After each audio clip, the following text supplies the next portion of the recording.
ಮನೆಗೆ ಹೋಗಲು ರಸ್ತೆ ಮಾಡಿಕೊಡಿ ಎಂದು ಕುಟುಂಬವೊಂದು ಬಂಟ್ವಾಳ ತಹಶೀಲ್ದಾರ್ ಕಚೇರಿಯ ಮೆಟ್ಟಿಲ ಮೇಲೆ ಕುಳಿತುಕೊಂಡ ಘಟನೆ ನಡೆದಿದ್ದು, ಇವರ ಹೋರಾಟಕ್ಕೆ ಅಂಬೇಡ್ಕರ್ ತತ್ವ ಹಿತರಕ್ಷಣಾ ವೇದಿಕೆ ಕೈ ಜೋಡಿಸಿದೆ.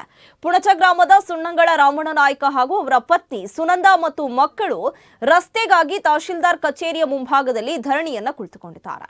ಕಳೆದ 75 ವರ್ಷಗಳಿಂದ ಕಾಲುದಾರಿ ಮಾತ್ರ ಇದ್ದು ರಸ್ತೆಗಾಗಿ ನಿರಂತರವಾಗಿ ಹೋರಾಟ ಮಾಡುತ್ತಲೇ ಬಂದಿದ್ದೇವೆ ಹೊರತು ಲಾಭವಾಗಿಲ್ಲ ಎಂದು ಪ್ರತಿಭಟನೆ ನಿರತ ಕುಟುಂಬ ಹೇಳಿದ್ದಾರೆ.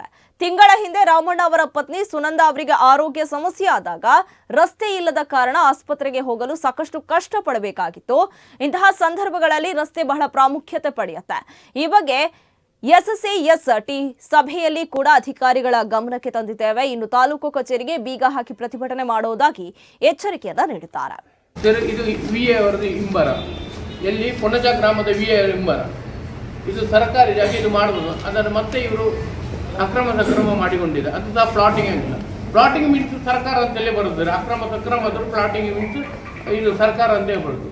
ಯಾವುದು ಕೊಡುವುದಿಲ್ಲ ಅಂತೇಳಿ ಅದರ ಅರ್ಥ ಏನು ಅಂತೇಳಿ ನಾವು ಕೇಳ್ತೇವೆ. ಈಗ ನೋಡಿ, ಮೊನ್ನೆ ಇಷ್ಟು ದಿವಸ ನಾನು ಇಷ್ಟರಿಗೆ ಬರಲಿಲ್ಲ ಸರ್, ಆದರೂ ನೋಡಿ ಮೊನ್ನೆ ಸೈಡ್ ಕುಟ್ಟಿಗೆ ಒತ್ತುಕೊಂಡು ಹೋದ್ರು. ಈ ಯಂಗ್ಸನ್ ಇದೇ ಯಂಗ್ಸ್ ಹೋದ ಒತ್ತುಕೊಂಡು ಹೋಗುವಾಗ ಯಾರಿಲ್ಲ ಮಾತನಾಡಿದ್ರು, ಕೂಗಿ ಹೇಳಿದ್ರು ದಂಡಾಧಿಕಾರಿ ಅವರ ಹತ್ರ. ಎಷ್ಟು ತಿಂಗಳು ಬೇಕು ಸರ್ ಅದಕ್ಕೆ? ಅವರಿಗೇನು ಗೊತ್ತಾಗೋದು ಇಂಥ ಒಂದು ಪರಿಸ್ಥಿತಿ ಅಂತ ಹೇಳಿ. ಅದು ಸಹ ಸರ್ಕಾರ ಕೊಟ್ಟ ಜಾಗ ಸರ್.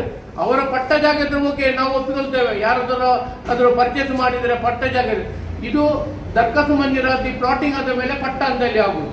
ಅದ್ರ ಕಲಂ 16ರಲ್ಲಿ ಏನುಂಟು ಅಂತ ಗೊತ್ತಲ್ಲ ಸರ್, ಮೂಲ ಸೌಕರ್ಯಕ್ಕೆ ಬೇಕಾಗಿ ರಸ್ತೆ ಮಾಡಿ ಕೊಡಲಿಕ್ಕೆ ಬೇಕಾಗಿ ದಾರಿ ಹೋಗ್ಲಿಕ್ಕೆ, ನೀರಿನ ಬಗ್ಗೆ, ವಿದ್ಯುತ್ ಬಗ್ಗೆ ಏನೋ ಸಮಸ್ಯೆ ಇದ್ರೆ ಅದನ್ನು ಬಿಟ್ಟು ಕೊಡಲೇಬೇಕಂತ ಹೇಳಿ ಉಂಟು.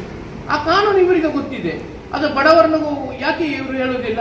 ಯಾವ ವಿಷಯದಲ್ಲಿ ಹೇಳುವುದಿಲ್ಲ? ಅದಕ್ಕೆ ಬೇಕಾಗಿದ್ದರು ನಾವು ಮುಖಂಡರು, ನಮ್ಮ ಮೆಂಬರ್ನವರು ನಾವು ಹೋದ್ರು, ಇವರು ಮನೆಯವರು ಹೋಗುದಿಲ್ಲ ಅಂತ ಹೇಳಿದ್ದಾರೆ. ಅವರು ಏನಂತಿಲ್ಲ ಅವರಿಗೆ ಗೊತ್ತು. ಸೋಮವಾರ ದಿವಸ ನಾವು ಉಗ್ರ ಪ್ರತಿಭಟನೆ ಮಾಡ್ತೇವೆ. ಖಂಡಿತವಾಗಿ ತಾಲೂಕು ಕಚೇರಿಗೆ ನಾವು ಖಂಡಿತವಾಗಿ ನಾವು ಇದು ಮಾಡ್ತೇವೆ, ಬೀಗ ಹಾಕ್ತೇವೆ, ಗ್ಯಾರಂಟಿ ಬೀಗ ಹಾಕ್ತೇವೆ. ಯಾಕೆ ಗೊತ್ತುಂಟ?